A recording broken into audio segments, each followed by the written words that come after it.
You've read the title. You know what kind of nonsense we're about to face.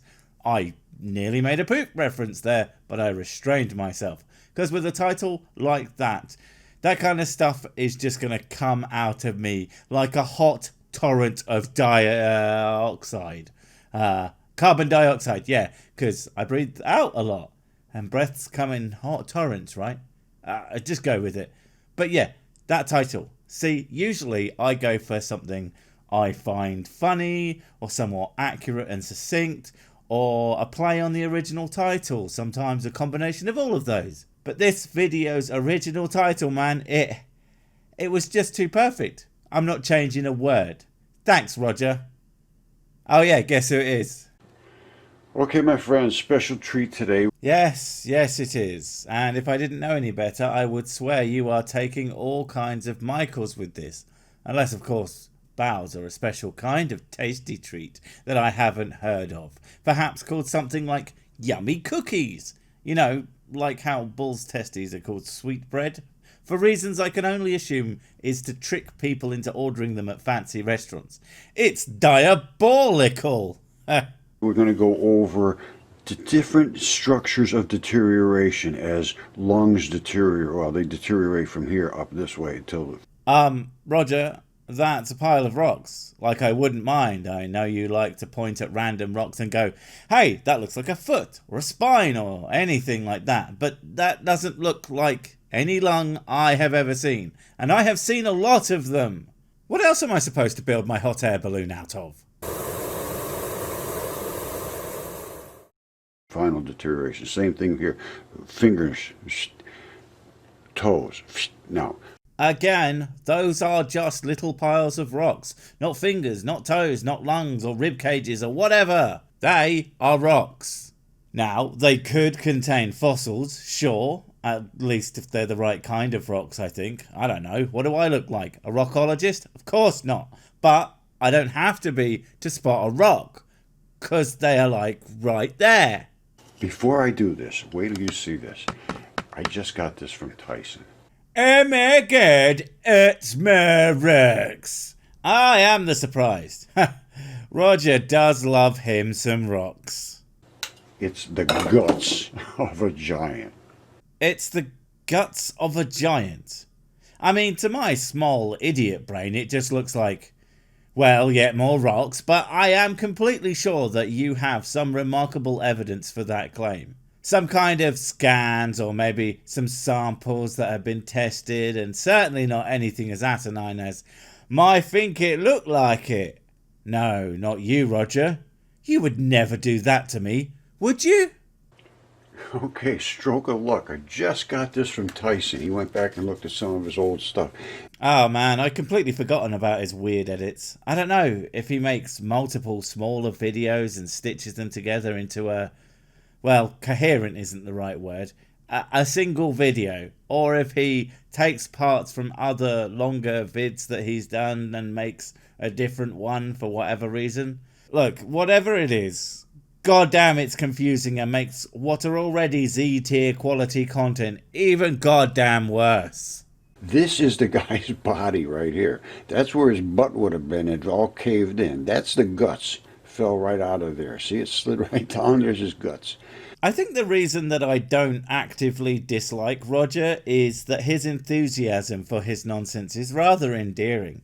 He loves this crap. You can hear the excitement in his voice and the childlike wonder as he describes what he thinks he's seeing. It's such a shame he doesn't channel that into something, you know, real.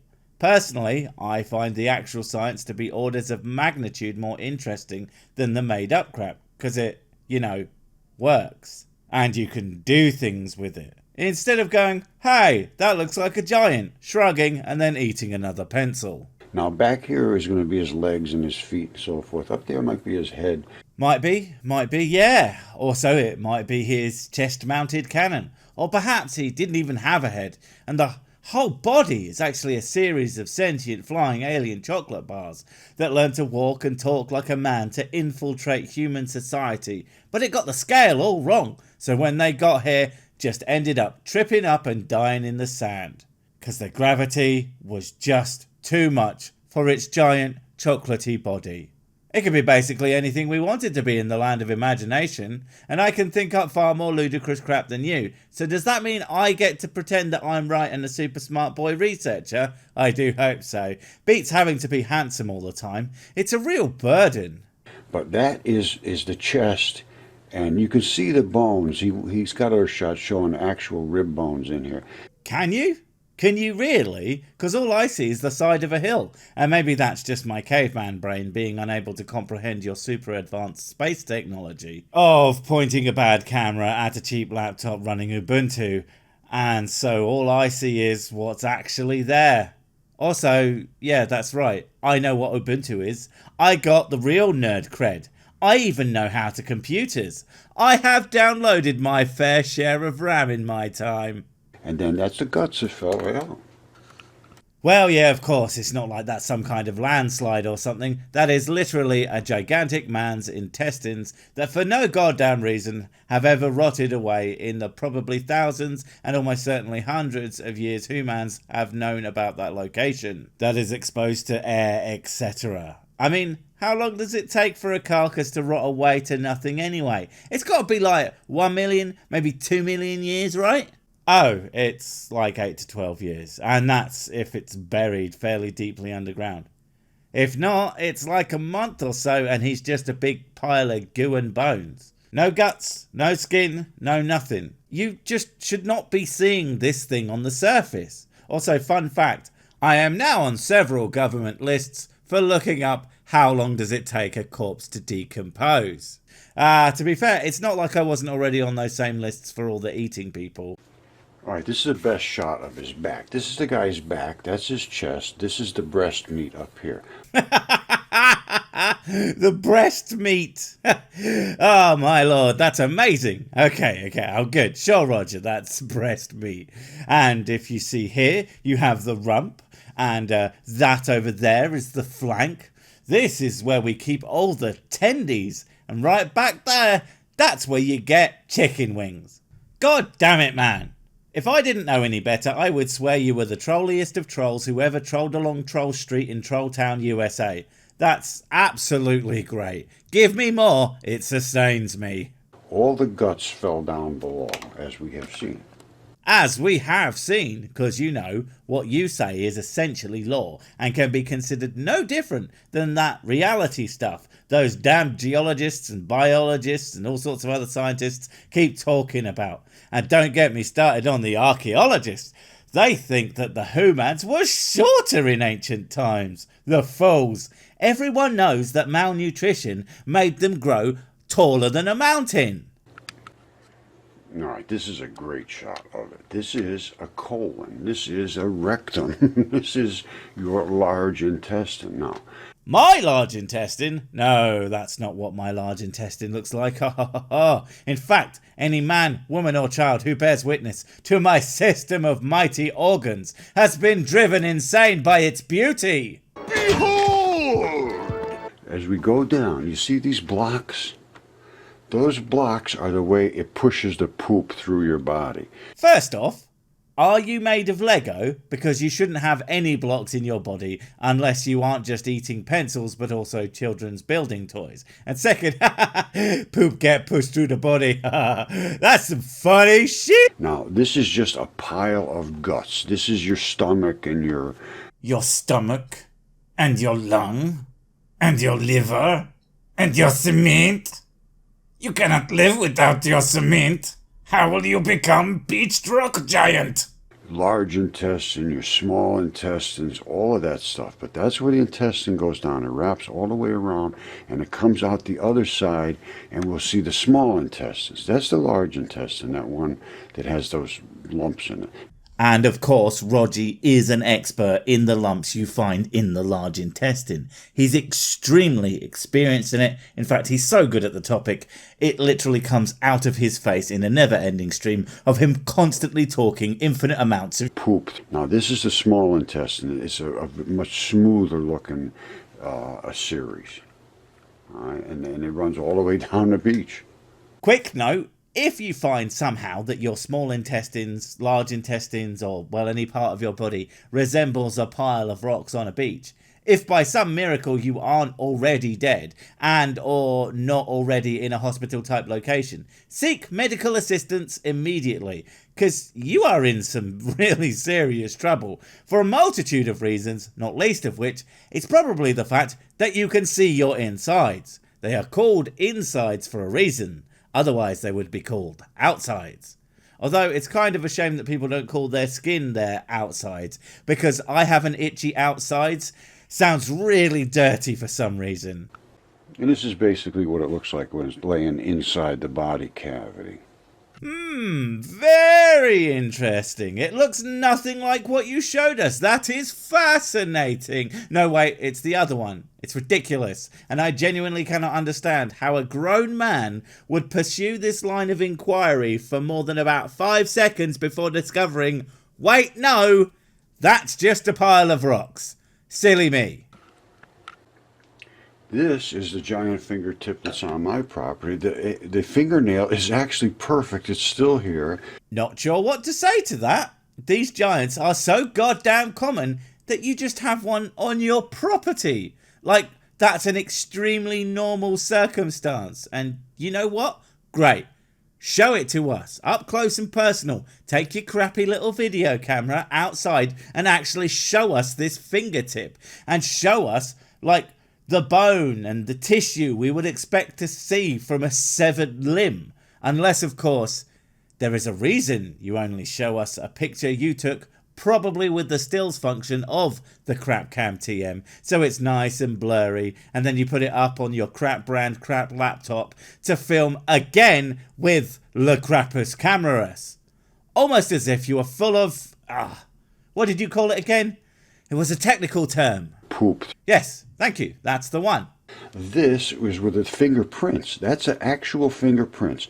These spots are the sweat pores that are in the grip skin. This is the fingerprint. Okay, fine. Let's compare, shall we? That's your rock, and that's a fingerprint. Of course, I see it now. It's all so clear to me. I was blind, and now I am granted true vision. You're an idiot.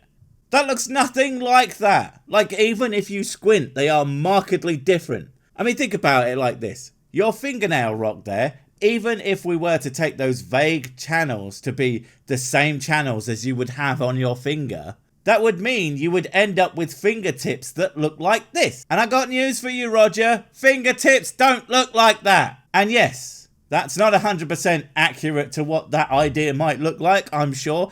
But it's all I could come up with, and probably one of the grossest looking things I have ever done with a photo editor. And if your fingers look like that, my God, doctor time. I smashed it off of here so that I could get it DNA certified. You absolute rebel, smashing things left, right and centre like a vandal, aren't ya? And what the hell does DNA certified mean? All I can find in relation to that term is either an organisation dedicated to authenticating signed memorabilia, like autographed baseballs, and some turf, like high quality grass that is DNA certified for whatever reason. And if you had either of those things done to it, well, I'm not exactly sure what that was supposed to achieve. And I did, and I extracted the arterial blood, and it is DNA certified as human. Right, fine. Where did you get it certified? Can I talk to them? Will you show me the certification, and why isn't any of this listed in your video's description? There are things one might do if they spent the time and money getting something DNA certified, if only to prove their point. But let's just say that DNA certified just means that they found DNA on or around this object. That doesn't mean anything. You can contaminate anything with DNA. It's really easy. You're doing it right now by fondling the rock. Now, this would sit right on there. I smashed it off here. This sits right on here, and as it goes down, there's no fingerprints. As it hits the bottom, that's where your fingerprints start. So you smashed a rock, and surprisingly, the rough, weathered outside was different to the densely packed inside that has been broken apart somewhat cleanly. Well, I guess that means it's a giant finger then. That is a giant human fingertip. Again, refused by Yale. DNA certified. It's disgraceful. Do you have any idea how many cranks call up Yale every year with wild theories about all sorts of crap? I'm going to guess that it's quite a lot. And do you expect them to take you seriously with your bad footage and DNA certification with no actual certificate? Come on, Roger. Get a grip. Now, it goes back close to 8 years with Yale, and they have refused to look at anything, and I have done all of the things that they said they required to even examine it, and they still refuse to examine it. I'm certain that a cursory glance at your findings told them everything that they need to know. I have DNA tests, I have CAT scans, I have an anatomist, I have the samples, I have every single thing that they asked for. Chemistry, recreated the process, and Yale University, Derek Briggs, still refuses to examine this evidence. Dude, there are other universities, right? Fine, let's just say that they are ignoring you for nefarious reasons. Well then screw them, find a different place. Because you see, Roger, if you are right, you have Nobel Prize level info on your hands here. You have changed the course of history discoveries that any ambitious person would jump at the chance to show people if, and this is a big if, they thought it was credible. But, and this is an even bigger but, and even bigger buts than of your supposed giants, your evidence is not credible. Not even a little. I call that a fiduciary failure. I call your mum a fiduciary failure. No, I don't know what that means. Goodbye. Guys, don't forget to panic buy Sick Brand merch. What if you need to let people know that you are handsome, famous and good at the sex in a variety of tasteful colours? Buy as many as you can afford now before this thing that's printed to order runs out. Also, you can use it as toilet paper if needs be. You never know when you're going to need to wipe your arse.